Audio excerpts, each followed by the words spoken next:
Well, it's been a long time since I drew and I miss making videos, so here we are, a speed draw. Now, you might be asking, why am I drawing? Because I felt like it. Well, that's it. That's the end of the video. Thanks for watching. Don't forget to like and subscribe. Okay, but for real, why? If you only know me from YouTube, you're used to the smiling crescent logo that I drew long ago. The logo itself is nearing 10 years old and its modern iteration is nearly 5 years old. And I've used that for my other accounts too, right? But in recent times, I've changed to using BMO from Adventure Time as my profile pic. You need to understand how adorable BMO is. But I'm so cute. And well, I felt like a change in mood was in order, especially since all the BMO profile pics but one were screen caps, and well, I wanted to make it myself this time. I wanted to make it over summer, but somehow I got really busy and haven't had the time to do so. No, it was only this weekend where I finally had the time to go, you know what, I deserve a break, let me doodle something. So originally I had this idea in my head for months, BMO smiling, carrying a cat. And that cat, I decided, was Chomusuke. No reason in particular, she's just adorable. Also because she's yes, the goddess of sloth and violence, which is of significant importance as it demonstrates the harmony and coexistence of both good and evil and the necessity. Anyway, I started sketching BMO and halfway through I realized that the mouth I originally wanted for him would probably look weird in the final product. BMO looks cute when his mouth is closed, and his mouth opening makes it look like I'm animating him mid-frame. Didn't work out the way I wanted, so I changed course and drew him mouth closed. Then I realized another problem is, where the hell do I put Chomusuke?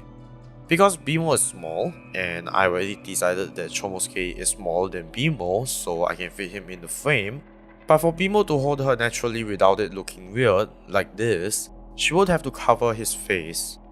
And I don't want that. His adorable face must be seen by all. At the same time, I realized I'm kinda bad at sketching him at an angle. Actually, I'm just rubbish at it. So I decided, you know what, let's redo this whole thing again. This time he'll be front facing. So if you're wondering why BMO's right leg is tiptoeing, it's because of this original idea. Felt it slightly cute for him to remain tiptoeing. Chomusuke was rather straightforward to sketch, so I won't elaborate on her much other than I decided that, yeah, I wanted to change her face too. She deserves to be as adorable as BMO. And then comes sketching the actual outlines. Historically, I always turn on smooth stroke so it looks as perfect as possible.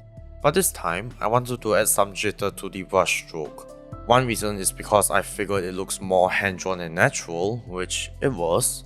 I used a drawing tablet for most of this. As for the other reason, well, you have to wait till the end of the video. As usual, the sketch never matches the final output, so there are some differences, but the most notable of which were BMO's legs, which you could see me struggling to get right, especially his legs' length and width.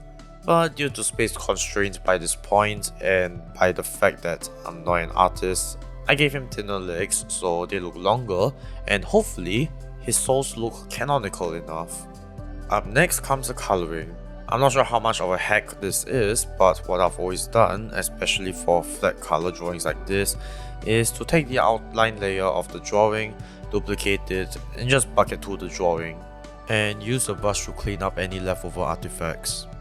There were two main problems here. One was trying to get Chomusuke's cross right, since my brush is round but her cross has sharper edges, and I accidentally made it too straight, so I had to redo that. The other problem was trying to get BMO's face right.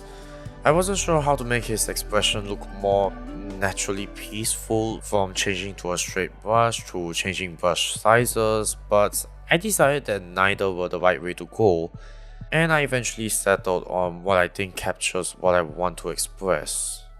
And after some minor adjustments, voila, it's done. Now it's time to move on to... I forgot to record it. I paused my recording, went to the toilet, came back, continued drawing, and realized I forgot to record the entire segment of me drawing and coloring grass. I was so upset. The grass itself was a challenge to draw alongside its shadows, but now I have no proof that I have touched grass. But whatever, the last thing I had to do was to make the background. I wanted it to be simple, so a gradient background was my go-to. Haven't played around with gradients in gym before, but I eventually figured it out. I originally wanted to add a sun to the image, but it didn't really make sense in perspective, so I removed it. And here's the final product. So, will this replace my original smiling crescent logo? No, are you stupid? One is a logo and the other is a drawing. But I might consider changing it if I get back to using the main channel regularly, which is a whole other topic.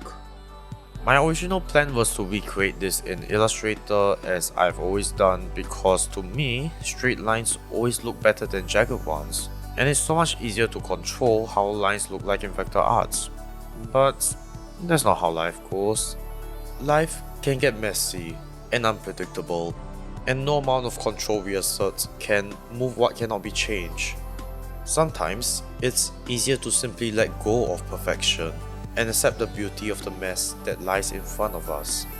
And it's for this reason I am happy with my drawing and see no reason to smoothen the lines out.